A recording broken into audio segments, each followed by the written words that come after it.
Fala Fogão, tá começando mais uma edição do Radar Alvinegro aqui no canal. Hoje é sábado, 23 de março. Esse Radar Alvinegro tá entrando no ar muito mais tarde do que o habitual, muito mais mesmo, diga-se, por um simples motivo. Eu dei tempo ao tempo para ver se no noticiário botafoguense a gente teria alguma atualização que realmente merecesse assim maior destaque. Mas isso não aconteceu até o momento que eu fui gravar esse conteúdo. E não dá para eu chegar aqui e ficar toda hora repetindo a mesma coisa, certo?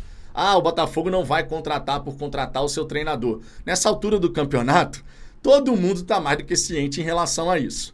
E o ponto mais interessante que a gente teve no fim do dia de ontem foi o Botafogo nas suas redes sociais, publicando imagens do Luiz Henrique, Jefinho e John treinando com o grupo. Ou seja, gradativamente estão retornando às suas atividades, estão se recuperando das suas respectivas lesões, e isso, claro, é muito positivo. Abril e maio, afinal de contas, a gente vai ter uma sequência de jogo atrás de jogo. E quanto mais peças tivermos disponíveis no elenco para poder rodar o grupo, fazer essa gestão de minutagem, melhor. Só que tirando isso, não tem nenhuma atualização para fazer. O que é que eu vou fazer então nesse vídeo? Conteúdo especial sobre o nosso próximo adversário na Copa Libertadores, o Júnior Barranquilla. Até porque o Júnior Barranquilla jogou ontem pelo Campeonato Colombiano contra o lanterna da competição. Como que foi o desempenho, a performance do nosso próximo adversário na estreia da fase de grupos da Copa Libertadores? E como tem sido o desempenho recente da equipe de Barranquilla? São assuntos interessantes, são assuntos pertinentes, assim como foi, por exemplo, o vídeo especial que eu publiquei aqui com o histórico do Júnior Barranquilla na fase de grupos da competição continental. De 2011 para cá, eles jogaram 2011, 2012, 2018, 19, 20 e 21. E agora em 24. Quantas vezes o Júnior Barranquilla se classificou para a fase de mata-mata nesse período?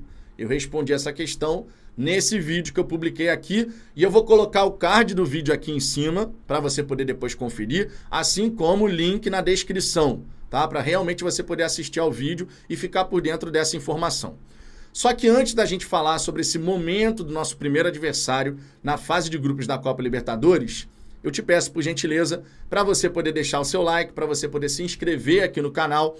Ultrapassamos os 43.300, estamos caminhando rumo aos 43.400, daqui a pouquinho os 44 mil serão uma realidade. Quero destacar a programação do dia de hoje aqui no Fala Fogão, tá? Além desse Radar Alvinegro, daqui a pouco a gente também vai ter aqueles shorts, que é aquele vídeo curtinho de até 60 segundos. E existe uma chance, sim, da gente ter às 23h30 o Madru Fogão. Ainda não tem martelo batido sobre isso, mas fique ligado porque pode acontecer. E o Madru Fogão, você sabe, é uma resenha onde a gente fala sobre o Botafogo, mas também sobre outras aleatoriedades. É uma resenha com tema mais livre. E se você não tiver nada mais para fazer no fim do seu sabadão, é só chegar aqui no Fala Fogão. Ainda faço até uma rima para você. Dito isso, vamos em frente, Fogão. Vamos começar trazendo aqui os resultados do Júnior Barranquilla ao longo dessa temporada, desse começo de temporada. Eles estão agora com 13 jogos na Liga Colombiana. Já não é tão começo de temporada assim, mas vocês entenderam, né? No dia 18 de janeiro, o Júnior Barranquilla foi jogar a primeira partida da Superliga da Colômbia, que é uma espécie de Supercopa do Brasil, digamos assim. E eles venceram em casa, nesse jogo de abertura da temporada, a equipe do Milionários, que está no grupo do Flamengo na Copa Libertadores. Venceram por 1-0. Aí foram jogar o primeiro jogo da primeira divisão colombiana, diante do Bucaramanga, em casa também, em Barranquilla. E venceram por 2-0. Ou seja, nos primeiros 2 jogos da temporada, 3 gols marcados, nenhum gol sofrido. Só que aí eles foram jogar contra o Milionários o jogo de volta da Supercopa Colombiana, da Superliga Colombiana. Diferente aqui do Brasil, que é jogo único, lá você tem ida e volta. E aí nessa volta, perderam por 2-0, portanto ficaram sem a taça. O Júnior Barranquilla, vale lembrar, é o atual campeão colombiano, tá? Só para destacar e lembrar isso aqui. Na sequência da primeira divisão, eles entraram em campo contra o Boyacá Chicó e empataram por 2-2 fora de casa. Depois, em casa, venceram por 3-0 o Independiente Medellín.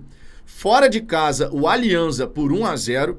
Dentro de casa, venceram por 2-0 o Deportivo Pasto, certo? Só que aí, virando a página, as coisas começaram a desandar. Contra o Fortaleza, fora de casa, derrota por 2-0. Contra o Tolima, em casa, derrota por 1-0. Contra o Santa Fé fora de casa, derrota por 3-0. 3 derrotas seguidas. Empataram contra o Deportivo Pereira fora de casa por 3-3 e contra o Atlético Nacional por 0-0. O Atlético Nacional, neste momento, é o lanterna da Liga Colombiana. O Júnior Barranquilla voltou a vencer por 2-0, o Águilas Douradas, e depois venceu por 3-1 o Jaguares. Só que ontem, eles entraram em campo contra o lanterna da competição, o lanterna da Liga Colombiana.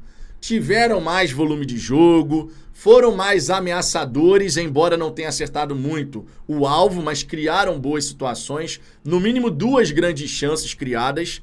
O adversário não criou nenhuma, por exemplo, mas futebol é aquela caixinha de surpresa.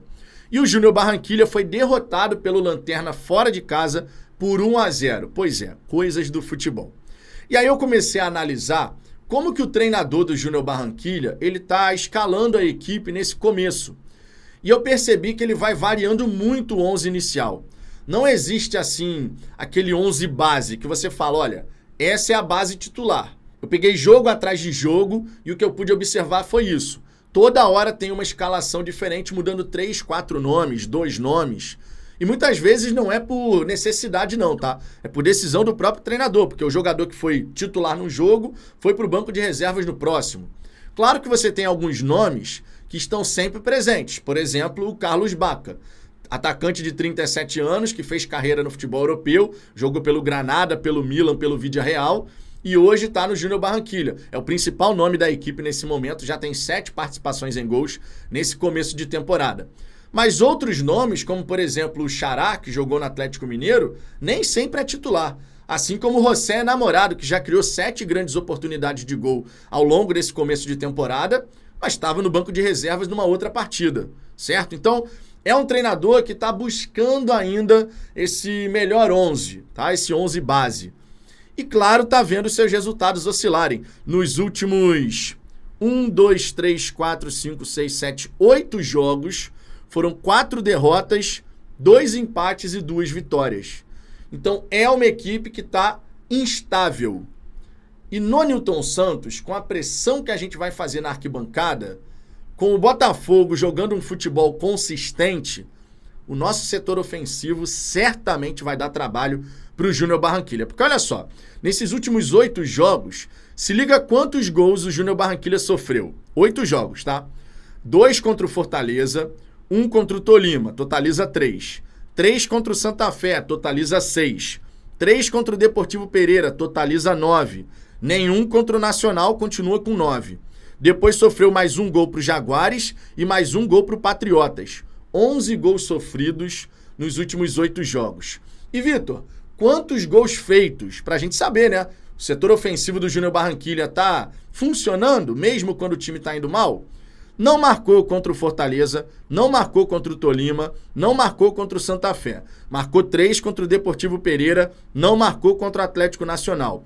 Marcou 2 contra o Águilas Douradas, marcou 3 contra o Jaguares e não marcou contra o Patriotas. Ou seja, nos últimos 8 jogos, a gente está falando de 5 confrontos onde o setor ofensivo do Júnior Barranquilla não funcionou.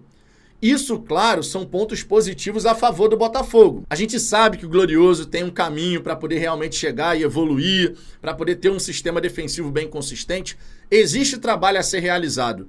Mas o nosso adversário, nesse começo de temporada, além de ter perdido a Superliga da Colômbia, está no momento de oscilação, mesmo que ocupe a 5ª colocação da primeira divisão, tá? Eles estão bem colocados, sempre é importante destacar que na Liga Colombiana, os 8 primeiros colocados avançam para um quadrangular final, dividido em 2 grupos, para depois você ter a grande decisão, certo?